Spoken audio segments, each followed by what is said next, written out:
અને ખંડન વૃત્તિને કારણે ઘણું બધું નુકસાન ભોગવવું પડશે. એટલે ખંડન વૃત્તિમાંથી બહાર આવીને સર્જન વૃત્તિ તરફ જવું. ખંડન એટલે કોઈ બુલડોઝર ફેરવીએ તો જ ખંડન કહેવાય એમ નહીં. કોઈ વિચાર, સારી વિચારધારાની કાટ કરવી. કુટુંબના સભ્ય કોઈ સારું કામ કરતા હોય, ગામમાં સારું કામ કરતા હોય, એનું જે ખંડન કરે છે એ પ્રવૃત્તિ વિનાશક પ્રવૃત્તિ છે. એ સ્વયં એ પોતાનું શત્રુતા પ્રાપ્ત કરે છે. એટલે ખંડનને બદલે અમારા અનુયાયીઓ સર્જન તરફ જવું. ખંડન પ્રક્રિયાનો સામનો ત્યારે જ કરવો, કોઈ વિકલ્પ ન રહે ત્યારે એનો સામનો કરવો જ પડે. ગીતાના સિદ્ધાંત પ્રમાણે કે જ્યારે તમારી માનહાનિ સર્જાય ત્યારે તમારે એનો સામનો કરવો જોઈએ. જેમ અર્જુનને કીધું કે અર્જુન ઉઠ, ઊભો થા, હવે કોઈ બીજો વિકલ્પ નથી. એ છેલ્લો રસ્તો છે. બીજું, તમારું જીવન તંદુરસ્ત વિચારધારા સાથે હોવું જરૂરી છે. અહંકારના પહાડ ઉપર જે ચડે છે એને નીચે પગમાં શું પડ્યું છે એ પણ દેખાતું નથી, અને મિથ્યા અહંકારમાં દુર્યોધનની જેમ રાચે છે. બીજું, નિર્ણય શક્તિ તમારી જોરદાર કેળવો. અમુક પ્રકારના ગુણો અને અમુક શક્તિઓ તમારે કેળવવાથી કેળવી શકાય છે. એટલે એ શક્તિઓને કેળવવાનો પ્રયત્ન કરો. તંદુરસ્ત વિચારધારા કેવી રીતે પ્રાપ્ત થાય છે? કારણ કે સમગ્ર વિકાસનો આધાર વિચારધારા ઉપર છે. તમે કેવી વિચારધારાથી વર્તન કરો છો. બીજું, વ્યક્તિ ધાર્મિક હોવો જોઈએ, વ્યક્તિ સામાજિક હોવો જોઈએ. જેને સમાજનું કાંઈ લેવા દેવા નથી એ વ્યક્તિને કોઈ બંધન જ નથી. એટલે વ્યક્તિ સામાજિક હોવો જોઈએ, ધાર્મિક હોવો જોઈએ, વ્યક્તિ આધ્યાત્મિક હોવો જોઈએ, વ્યક્તિ પ્રબળ પુરુષાર્થી હોવો જોઈએ, જેથી અર્થ ઉપાર્જન કરી શકે. એ ઉપરાંત વ્યક્તિ કોઈ પણ સંપ્રદાય પ્રત્યેનો ભાવ હોવો જોઈએ. મારા ઉપર સુપ્રીમ પાવર છે, એ જે ડિસિઝન આપશે એ ડિસિઝન મારે સ્વીકાર્યા વગર છૂટકો નથી. ગમે એટલી મારી પાસે સત્તા હોય, સંપત્તિ હોય, કીર્તિ હોય, પણ આખર જે મારા ઉપર સુપ્રીમ પાવર જે ડિસિઝન લેશે એ સ્વીકાર્યા વગર છૂટકો નથી. એટલે આ વિચારધારા સાથે પ્રગતિના પંથ ઉપર જવું. હર વખત કહું છું, પ્રગતિ બે પ્રકારની છે. એક ભૌતિક પ્રગતિ, બીજી આધ્યાત્મિક પ્રગતિ. ભૌતિક એ મટીરિયલ લાઈફ છે. આધ્યાત્મિકતા એ વિચારધારાને ગુણવત્તા ઉપર આધાર છે કે તમે કેવા પ્રકારના ગુણ કેળવા છો. તમારી ધીરજ, તમારી વિવેક, તમારી સહનશીલતા, તમારી વિચક્ષણ સ્થિતિ, તમારી સૂક્ષ્મ બુદ્ધિમત્તા, નાનામાં નાની બાબતને કેચઅપ કરી શકે કે કઈ દિશામાં જાય છે, તો ખરેખર તમે ખૂબ ગતિ કરી શકો. એટલે આધ્યાત્મિકતા અને ભૌતિકતા બંને વ્યક્તિએ પ્રાપ્ત કરવી જોઈએ. વિવેક શબ્દ ઉપર બહુ વધારે ભાર આપ્યો છે. તમારું અને મારું જીવન વિવેકપૂર્વક વર્તન કરનારું હોવું જોઈએ. જે લોકો વિવેકહીન છે એ તો પહાડોની હારે પણ અથડાય છે, પેડ પૌધોની હારે પણ અથડાય છે. એટલે વિવેકપૂર્વક જીવન જીવવું. નાના બાળક સાથે કેમ વર્તવું, વડીલો સાથે કેમ વર્તવું, ધર્મગુરુ ધર્મશાસ્ત્રનું વર્તન કેમ કરવું, આ તમામ બાબત, ઋણ કેમ ચૂકવવું, દાયિત્વ કેમ નિભાવવું, આ વિવેકની અંદર દરેક વસ્તુ આવી જાય છે. એટલે વિવેકપૂર્વક જીવન જીવવું. 7 અબજથી વધારે લોકો દુનિયામાં છે. તમારી આસપાસમાં છે, એ તમારી નજીક છે. ચાહે કુટુંબમાં હોય, સમાજમાં હોય, ગામમાં હોય, એ તમારા ભાગ્ય પ્રમાણે પ્રાપ્ત થયા છે, પૂર્વ સંચિત પ્રમાણે બધા પ્રાપ્ત થયા છે. એટલે એની સાથે શક્ય હોય તો વિવેકથી ઉપયોગ કરવો, નહીંતર છેલ્લે વિકલ્પ જે ઉપજતો હોય એ જ એનો રહે છે. પણ વિવેક એ મોટામાં મોટું હથિયાર છે. સાથે તમારો કરજો મા બાપનો છે. અમારા અનુયાયી એની મા બાપની આજ્ઞાનું ઉલ્લંઘન ક્યારેય નહીં કરે. જે મા બાપને નથી સ્વીકારતો એ વ્યક્તિનું અમે એનો સહયોગ દાન પણ લેવા નથી માગતા. જે મા બાપ પ્રત્યે જે સહાનુભૂતિ ન દાખવે, અગર તો મા બાપ પ્રત્યે દાયિત્વ કર્તવ્ય ન નિભાવે, એ વ્યક્તિનો કોઈ અર્થ નથી. એ તો ખાલી દેખાવ ખાતર પ્રયાસ કરે છે. જેના મા બાપ ન ઠરે તો એના ગુરુ કેવી રીતે સ્વીકારી શકે? એટલે માતા પિતા બુદ્ધિહીન હોય કે બુદ્ધિવાન હોય, માતા પિતા નિર્ધનિક હોય કે ધનિક હોય, જગત જેણે બતાવ્યું છે એ મા બાપ પ્રત્યે સદ્ભાવ આપણી અંદર હોવો જોઈએ. જે સનાતન ધર્મમાં તમારો મારો જન્મ થયો છે એ સનાતન પ્રત્યે પણ તમને મને ગૌરવ હોવું જોઈએ કે અમે સનાતની છીએ. અને સનાતનનો અર્થ આદિ અનાદિ ક્યારેય જેનો નાશ નથી થયો એવું તત્વ છે. એમને વરેલા છો. હિન્દુ ધર્મમાં તમારું જન્મ થયો છે પ્રાગટ્ય, એ અહોભાવ છે. પણ એ કેવલ કર્મકાંડ પૂરતું મર્યાદિત રાખવાને બદલે એ આચરણમાં રાખવામાં આવે, બંધુત્વની ભાવનાઓ ઉત્પન્ન થાય, એકાબીજા પ્રત્યે સદ્ભાવ ઉત્પન્ન થાય, એ બહુ મહત્ત્વની વસ્તુ છે. આ સંક્ષેપ ક્ષાર. પછી વ્યવહારિકતા. વ્યવહારિકતામાં પારદર્શકતા. તમારો વ્યવહાર છે એ પારદર્શક રહેવો જોઈએ. નાનો હોય કે મોટો હોય, એ વ્યવહાર હંમેશાને માટે પારદર્શક રહેવો જોઈએ.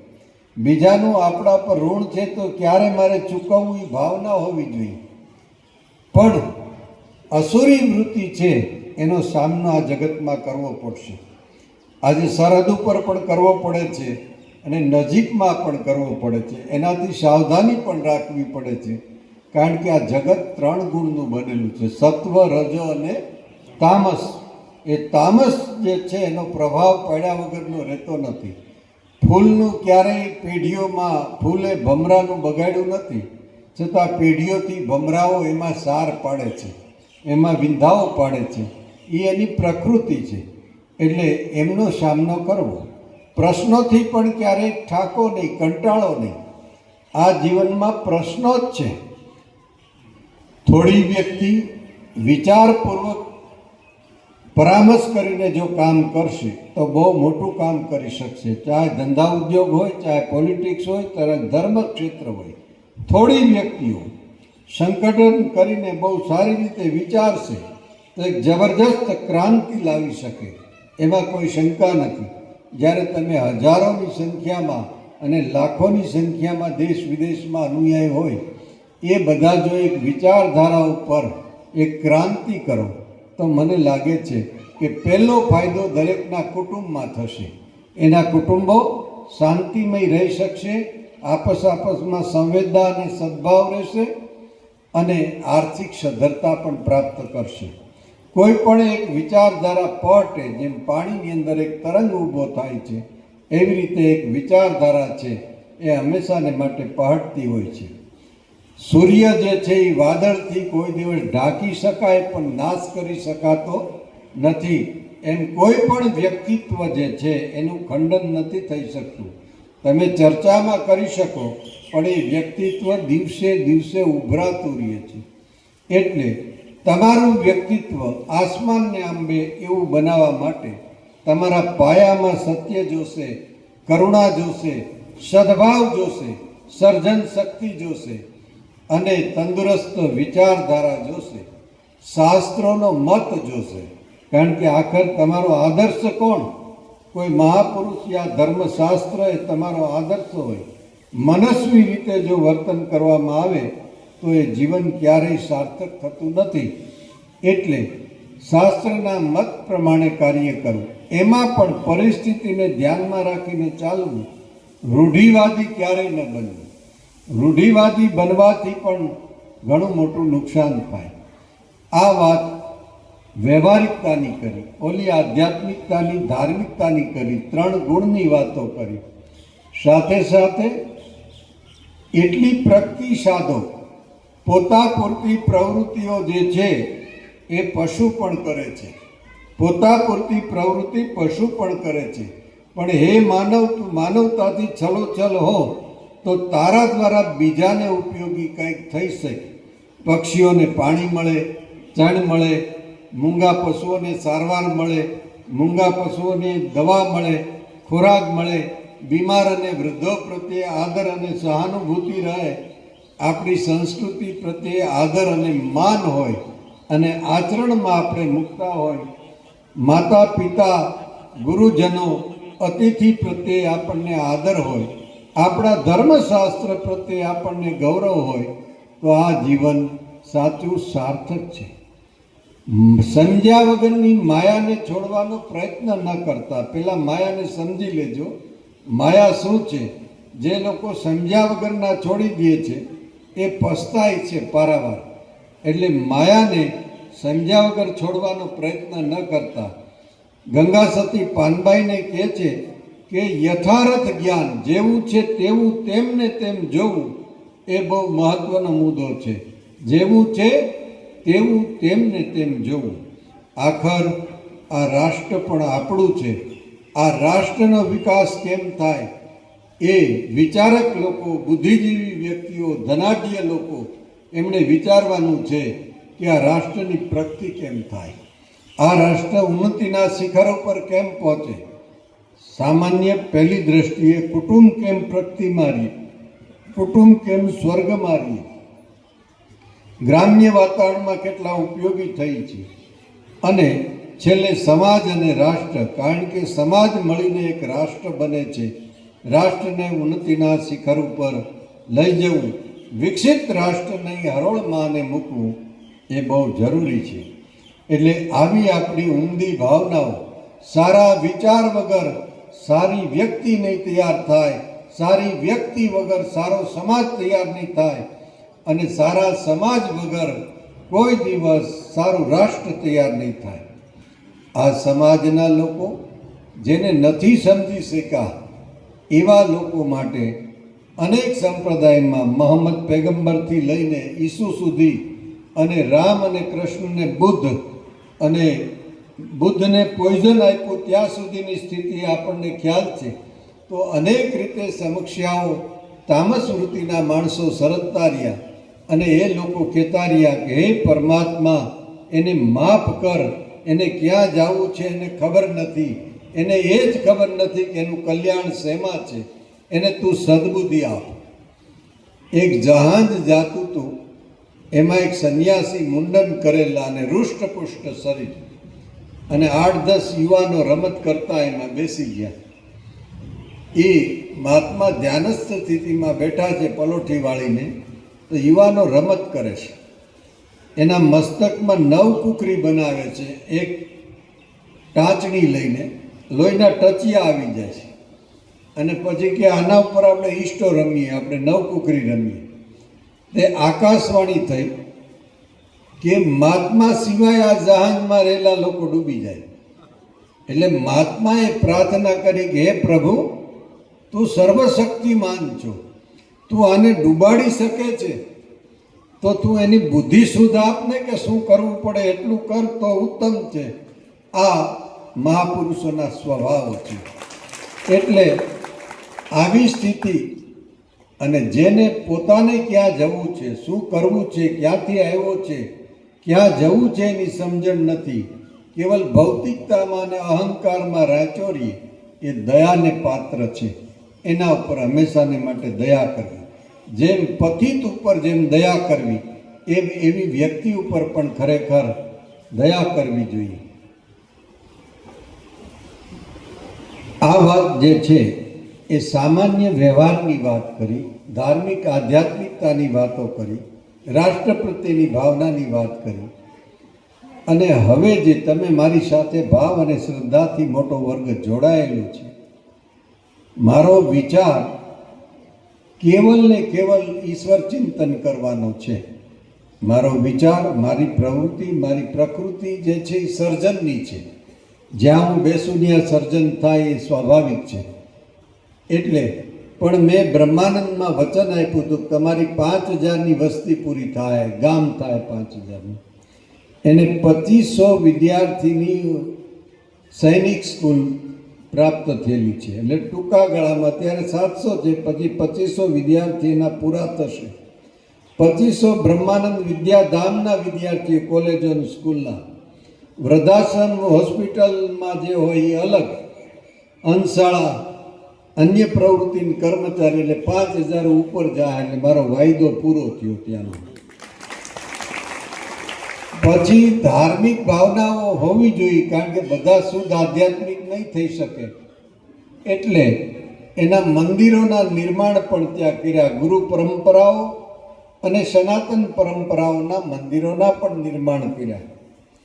મને લાગે છે કે પરમાર્થિક પ્રવૃત્તિઓ પ્રજાજન માટે જે જે વિસ્તારમાં સંસ્થાઓ હોય ત્યાં બધા મારે ચાલુ રાખવી જોઈએ. સાથે સાથે આ ઉના પ્રાંતમાં ગુપ્ત પ્રયાગ તીર્થ બ્રહ્મચારી પરંપરાનું છે. આ તીર્થને ઉજાગર કરવાનો નિર્ણય તો હું 25 વર્ષ પહેલાં લઈ ચૂક્યો હતો કે આને આપણે જીર્ણોદ્ધાર કરશું, પણ એ વખતે આમાં બાવળ જામી ગયેલા અને ખંડેર ચારે બાજુ હતા. ધીમે ધીમે એને જીર્ણોદ્ધાર તરફ લઈ ગયો છું. એટલે સંકલ્પ તો કોઈ જાતનો નથી, પણ સહજ આ તમને ધ્યાન દઉં છું કે અહીંયા શું કરવું છે અને શા માટે હું અહીંયા આવ્યો છું. આ પ્રાચીન તીર્થમાં નામ છે, સ્કંદ પુરાણમાં ઉલ્લેખ છે, જાલંધર નામના રાક્ષસને ભગવાન કૃષ્ણએ અહીંયા વધ કર્યો. તુલસી અને વિષ્ણુના શાલિગ્રામના લગ્ન થાય એ તુલસી વિવાહની કથા અહીંની છે. પછી ભારતભરમાં દીકરા દીકરીઓના લગ્ન થાય છે. આ તીર્થને ઉજાગર કરવા માટે અહીંયા મેં મુકામ કર્યો છે. જે વખતે સોમનાથ તૂટ્યું એ વખતે અહીંયા પણ મંદિર 156 ખાંભાનું સિંગાડેશ્વર મહાદેવનું મંદિર હતું. એ વખતે રાજા મહારાજાઓને આમ જનતાએ વિધર્મીનો સામનો કર્યો. સંતો પણ મરાણા અને અનેક રાજવીઓ પણ મરાણા, પ્રજા પણ મરાણી. એની ખાંભીઓ છે ને મહંતોની સમાધિઓ છે. આ સ્થળ એ રીતે ઐતિહાસિક છે. આ મંદિરનું નામ હતું સિંગાડેશ્વર મહાદેવ. એ સિંગાડેશ્વર મહાદેવનો સ્કંદ પુરાણમાં ઉલ્લેખ છે. સોમનાથ તૂટ્યું, સરદાર વલ્લભભાઈ પટેલને સંકલ્પ થયો કે આ બાંધવું છે અને બન્યું વર્ષો પછી. એમ આ ભાવનાઓ અમારા ભાગમાં હતી. પૂજ્ય ગોપાલન બાપુ એમને હાથ ઊંચા કર્યા હતા, કરાવ્યા હતા. એ વખતે સિમરજી હિંમતભાઈ બધા બેઠા હતા. અમારા બધાએ પાસે હાથ ઊંચા કરાવ્યા હતા કે મંદિરનો જીર્ણોદ્ધાર કરજો. એ દ્રઢ સંકલ્પ મારા માનસમાં. એટલે અહીંયા એક સિંગાડેશ્વર મહાદેવનું મંદિર બનશે. સાથે સાથે મા ગાયત્રી અગ્નિ અખાડાના કુળદેવી છે, ગાયત્રી માનું મંદિર બનશે. મહાપ્રભુજીની બેઠક છે એટલે રાધા કૃષ્ણની પણ સ્થાપના થશે. નરસિંહ મંદિર, બલદેવજી મંદિર તો છે જ. સાથે સાથે ગેસ્ટ હાઉસ, ધર્મશાળાઓ. આ તીર્થમાં ઘાટ બનશે ત્રિવેણી ઉપર, એટલે હજારો ભાવિક લોકો જ્યાં તર્પણ વિધિ કરે છે. એટલે આખો આ ઘાટ જે છે બાંધવામાં આવશે. એના ઉપર 5 આચાર્યોના સ્ટેચ્યુ મૂકવામાં આવશે. એમાં આદ્ય જગદગુરુ શંકરાચાર્યજી મહારાજ, માધવાનંદજી મહારાજ, લિંબાકાનંદજી મહારાજ, રામાનંદજી મહારાજ અને વલ્ભાચાર્યજી ગ્રસ્તી થયા એ વલ્ભાચાર્યજી. એમ હિન્દુ ધર્મના 5 આચાર્યના સ્ટેચ્યુ આ તીર્થમાં મૂકવામાં આવશે. અહીંયા શ્રાવણ મહિનાની અમાવસને દિવસે પહેલાં 15-20 હજાર 25 હજાર પબ્લિક થતી. ગયા વર્ષે 2 લાખ ઉપર પબ્લિક આવી અને બહુ ભવ્ય મેળો થયો. મને આશા છે કે 5 વર્ષ અહીંયા હું ધ્યાન દઈશ તો 5 લાખ પબ્લિક આવી જશે અને પરબને જેમ મેળો ભરાય છે એમ ભવ્ય મેળો ભરાશે. આ બધું થવાથી શું થાય? હિન્દુ પ્રજાના હૃદયની અંદર સનાતન ધર્મની ભાવના થાય અને ધર્માંતર થતું અટકી જાય. અહીંયા ગીર પંથક છે એટલે આનંદધારા પ્રોજેક્ટ ચલાવવાનું નક્કી કર્યું છે કે એમાં કોઈ જગ્યાએ ક્રિશ્ચન આવી ન શકે, કારણ કે એના બાળકોને ભણવાનું મળે, એને હોસ્પિટલમાં સારવાર મળે. આ બાજુ મહેતા હોસ્પિટલ, ઓલી બાજુ જયંબે હોસ્પિટલ. એટલે આ બધું કરવા પાછળનો ઉદ્દેશ કે ધર્માંતર ન થાય આ અને સનાતન પરંપરાની રીત રિવાજો જળવાઈ રહી, પબ્લિક જે છે એ ધાર્મિક ઉત્સવો ઉજવતી થાય, જેમાં આપણા રામનવમી, શિવરાત્રિ, જન્માષ્ટમી આ બધા તહેવારો ઉજવાય. તમે બધા જ સનાતની છો, સનાતન બહાર કોઈ છો નહીં. તમારું બધાનું દાયિત્વ થાય છે. આ હજારો વર્ષથી, લાખો વર્ષથી સભ્યતા ટકી છે. કેટલી રોમન, તુર્ક, ઇજિપ્ત કેટલા નાશ પામ્યા છે. હું અને તમે આ પરંપરાને આધારે સનાતન સંસ્કૃતિનો ધ્વજ લહેરાવતા રહી છીએ અને આખા વિશ્વમાં હિન્દુ તરીકેનું આપણી પહેચાન દે છે. રાજકારણીઓએ બિન સંપ્રદાય તો કરી નાખ્યું, પણ હજી લોક હૃદયમાંથી સનાતન ભાવનાઓ જે છે એ ક્યારેય નષ્ટ નહીં કરી શકે. માટે આવા થાણાઓ થાપવા રહેવા, મઠોના ઉદ્ધાર કરતા રહેવા, જન સમુદાયની અંદર સનાતનની જ્યોત પ્રકાશિત કરતી રહેવી. આ મઠને ફરતો કિલ્લો થશે, એને પિત્તળના દરવાજાવાળા 2 ગેટો થશે. અહીંયા 3 શિખરબંધ મંદિર થશે. મંદિરનું કામ ચાલુ થઈ ગયું, કોન્ટ્રાક્ટ અપાઈ ગયો છે. આ ઘાટ ગેસ્ટ હાઉસ પણ તૈયાર થાય. આની અંદર ખેતીવાડીના મેનેજરો 3 નિયુક્ત કરવામાં આવે, રસોડા મેનેજર, ઉતારા વ્યવસ્થાના મેનેજરો, એની સિક્યુરિટી વ્યવસ્થાઓ. આ બધી થોડી વ્યવસ્થાની તમને જાણ કરું છું. આમાં બ્રહ્મચારી પરંપરાનું ટ્રસ્ટ છે, એ કાયમી ટ્રસ્ટ બ્રહ્મચારી પરંપરાનું છે. એની અંદર 2 ગ્રસ્તીઓ છે અને એ ગ્રસ્તીઓમાં બિપિનભાઈ અને રતિભાઈ 2 આના ટ્રસ્ટી છે. ભવિષ્યમાં પ્રકાશ પારેખ અને ભાઈ પ્રજ્ઞેશ શેઠ આ 2, કારણ કે નાણાંની જરૂર પડે છે, નાણાં વગર કામ થતું નથી, એટલે 2ની નિયુક્તિ કરવામાં આવશે.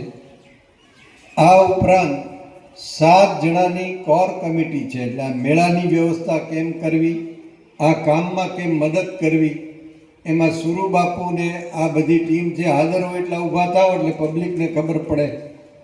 હાજર હોય એટલા ઊભા થાવ. આ બાજુ સુંદરપુરી બાપુ, બચુભાઈ, ભૂદેવ, આ બધી કોર કમિટી છે. માનસિંહભાઈ બેસો. એટલે એને કામ આ મેળાનું અને બહારનું કામ હોય એ વ્યવસ્થા કરવાની. આના માટે મેં એક બીજી નિયુક્તિ કરી છે, કારણ કે એની સુરક્ષા કમિટી પણ જોઈએ. સુરક્ષા થઈ શકે એવી વ્યવસ્થાઓ પણ કરવી જોઈએ આગલા અનુભવને આધારે. આજે પહેલાં વહેલું ડિક્લેર કરું છું કે આ બ્રહ્મચારી પરંપરાની માનતાય છે, એમાં કોઈ સંદેહ નહીં. પણ આટલો મોટો રસાલો ચલાવવા માટે આજકાલ એકલે હાથે કામ થઈ શકે એવી સ્થિતિ નથી. એટલે દ્વારકાથી ગિરધરની નિયુક્તિ કરું